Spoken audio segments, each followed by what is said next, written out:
Now the monitors jumped to life, their true nature revealed. Each bore the number of an employee in the building, Stanley's co-workers. The lives of so many individuals reduced to images on a screen, and Stanley, one of them, eternally monitored in this place where freedom meant nothing.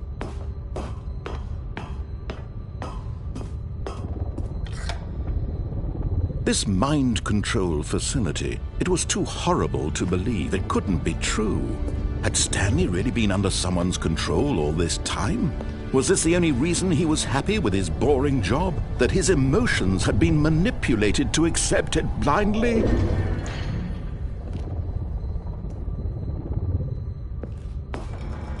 No, he refused to believe it. He couldn't accept it. His own life in someone else's control? Never!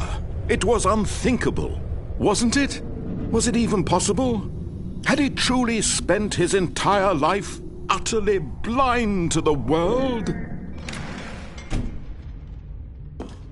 But here was the proof. The heart of the operation. Controls labeled with emotions. Happy, or sad, or content. Walking, eating, working. All of it monitored and commanded from this very place. And as the cold reality of his past began to sink in, Stanley decided that this machinery would never again exert its terrible power over another human life. For he would dismantle the controls once and for all.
And when at last he found the source of the room's power, he knew it was his duty, his obligation, to put an end to this horrible place and to everything it stood for.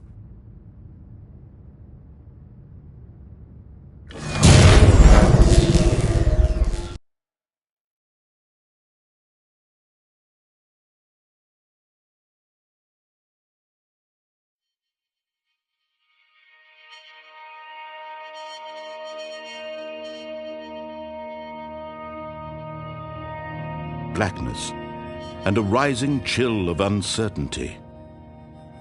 Was it over? Yes! He had won! He had defeated the machine, unshackled himself from someone else's command. Freedom was mere moments away. And yet, even as the immense door slowly opened, Stanley reflected. Unsolved. Where had his co-workers gone? How had he been freed from the machine's grasp? What other mysteries did this strange building hold? But as sunlight streamed into the chamber, he realized none of this mattered to him, for it was not knowledge or even power that he had been seeking, but happiness. Perhaps his goal had not been to understand, but to let go. No longer would anyone tell him where to go, what to do, or how to feel. Whatever life he lives, it will be his. And that was all he needed to know. It was perhaps the only thing worth knowing. Stanley stepped through the open door.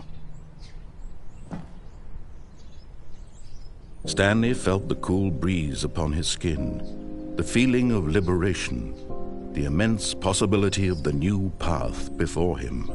This was exactly the way, right now, that things were meant to happen. And Stanley was happy.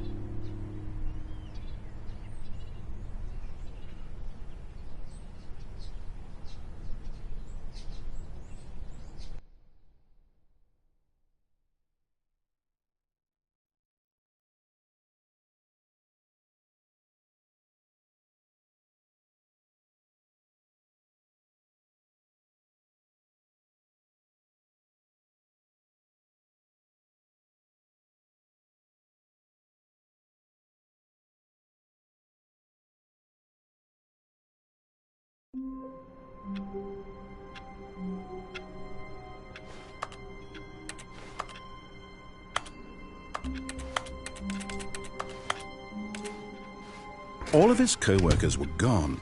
What could it mean? Stanley decided to go to the meeting room. Perhaps he had simply missed a memo.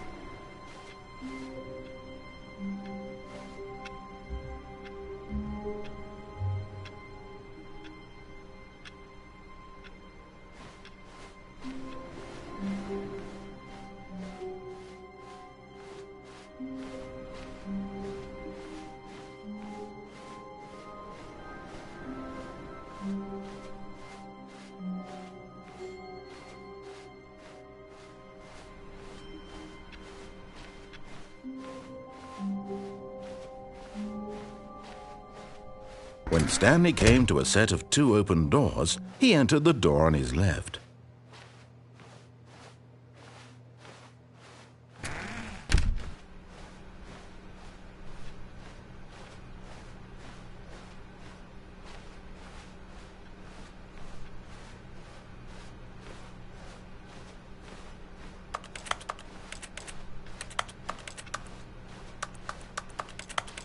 Yet there was not a single person here either. Feeling a wave of disbelief, Stanley decided to go up to his boss's office. Coming to a staircase, Stanley walked upstairs to his boss's office.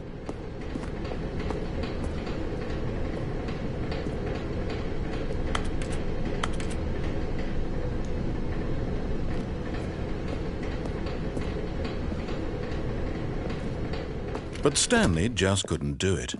He considered the possibility of facing his boss. Admitting he had left his post during work hours, he might be fired for that.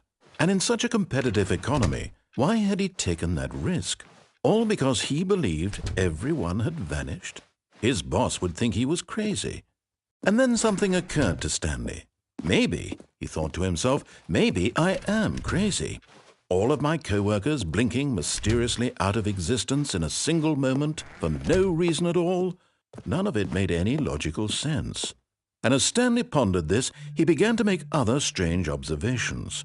For example, why couldn't he see his feet when he looked down? Why did doors close automatically behind him wherever he went? And for that matter, these rooms were starting to look pretty familiar. Were they simply repeating? No, Stanley said to himself, this is all too strange. This can't be real. And at last, he came to the conclusion that had been on the tip of his tongue. He just hadn't found the words for it. "I'm dreaming!" he yelled. "This is all a dream." Oh, what a relief Stanley felt to have finally found an answer, an explanation. His co-workers weren't actually gone. He wasn't going to lose his job. He wasn't crazy after all. And he thought to himself, I suppose I'll wake up soon. I'll have to go back to my boring real-life job pushing buttons. I may as well enjoy this while I'm still lucid. So he imagined himself flying and began to gently float above the ground. Then he imagined himself soaring through space on a magical starfield, and it too appeared. It was so much fun, and Stanley marveled that he had still not woken up. How was he remaining so lucid? And then perhaps the strangest question of them all entered Stanley's head. One he was amazed he hadn't asked himself sooner. Why is there a voice in my head dictating everything that I'm doing and thinking? Now the voice was describing itself being considered by Stanley, who found it particularly strange. I'm dreaming about a voice describing me, thinking about how it's describing my thoughts, he thought. And while he thought it all very odd and wondered if this voice spoke to all people in their dreams, the truth was that, of course, this was not a dream. How could it be? Was Stanley simply deceiving himself, believing that if he's asleep, he doesn't have to take responsibility for himself? Stanley is as awake right now as he's ever been in his life.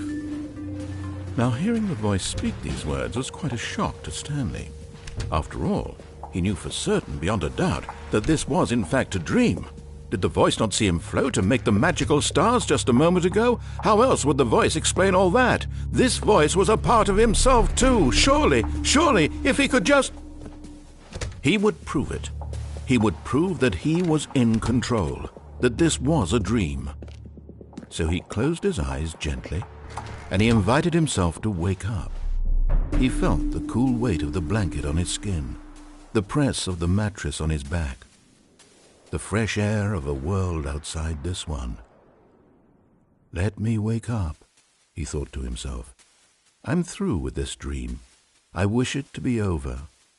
Let me go back to my job. Let me continue pushing the buttons. Please, it's all I want. I want my apartment and my wife and my job. All I want is my life exactly the way it's always been. My life is normal. I am normal. Everything will be fine. I am okay.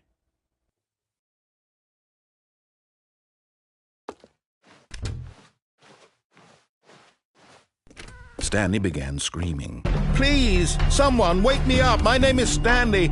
I have a boss. I have an office. I am real. Please, just someone tell me I am real. I must be real. I must be. Can anyone hear my voice? Who am I? Who am I? And everything went black.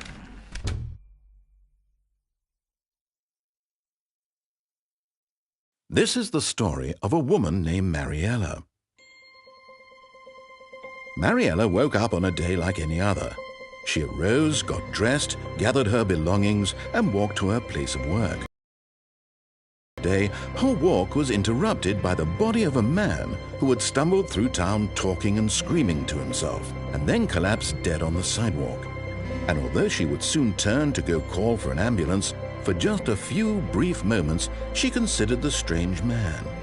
He was obviously crazy, this much she knew. Everyone knows what crazy people look like.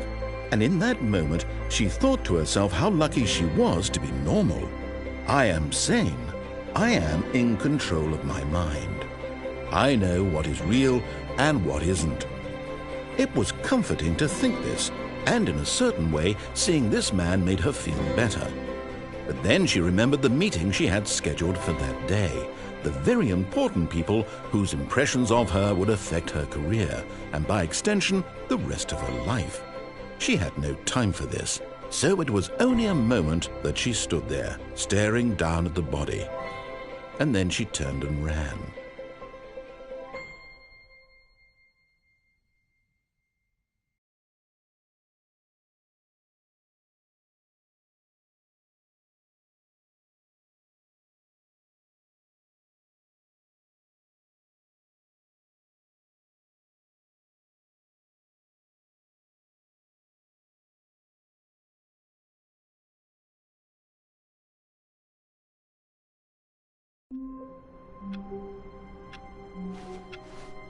All of his co-workers were gone. What could it mean? Stanley decided to go to the meeting room. Perhaps he had simply missed a memo.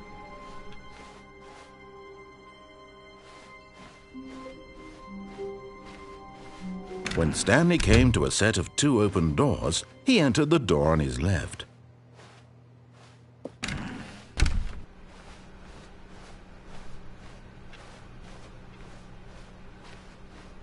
Yet there was not a single person here either. Feeling a wave of disbelief, Stanley decided to go up to his boss's office, hoping he might find an answer. Coming to a staircase, Stanley walked upstairs to his boss's office.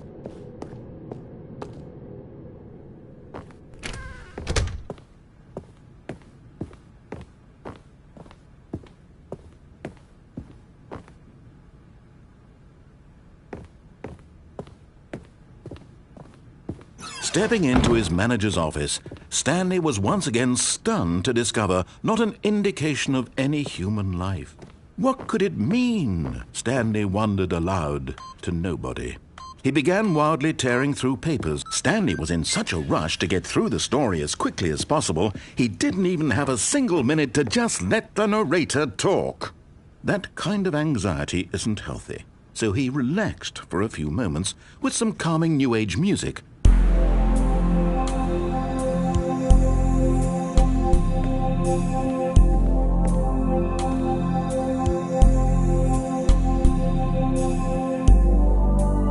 Feeling soothed and rejuvenated, Stanley calmly walked forward into the opened passageway.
Stanley walked straight ahead through the large door that read Mind Control Facility. Although this passageway had the word Escape written on it, the truth was that at the end of this hall, Stanley would meet his violent death.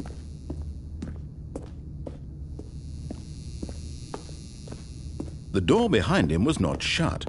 Stanley still had every opportunity to turn around and get back on track. At this point, Stanley was making a conscious, concerted effort to walk forward and willingly confront his death.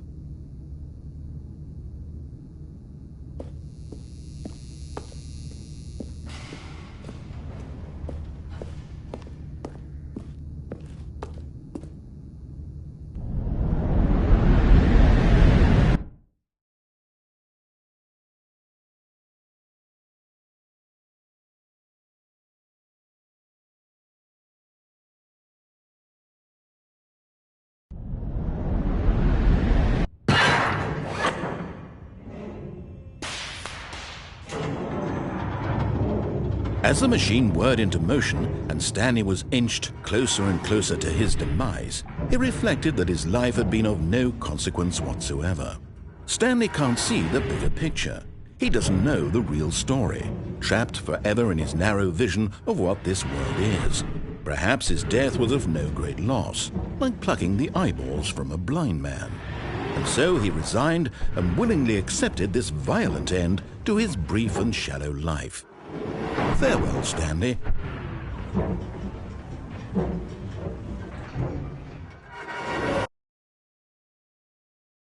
Farewell, Stanley, cried the narrator, as Stanley was led helplessly into the enormous metal jaws. In a single visceral instant, Stanley was obliterated as the machine crushed every bone in his body, killing him instantly.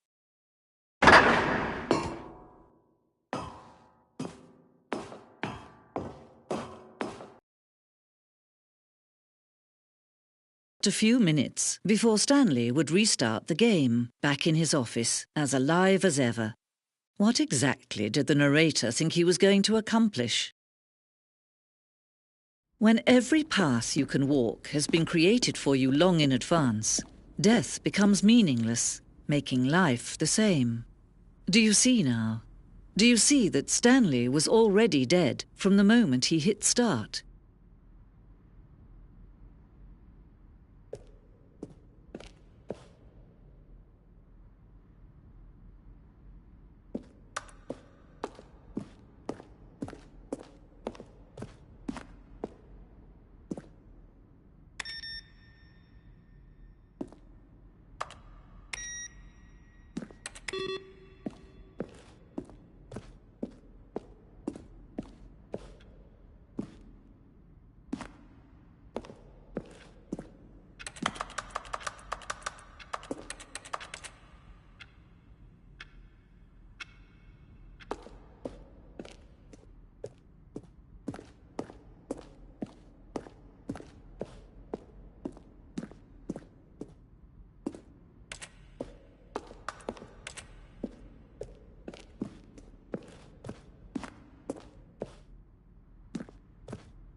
Oh, look at these two. How they wish to destroy one another.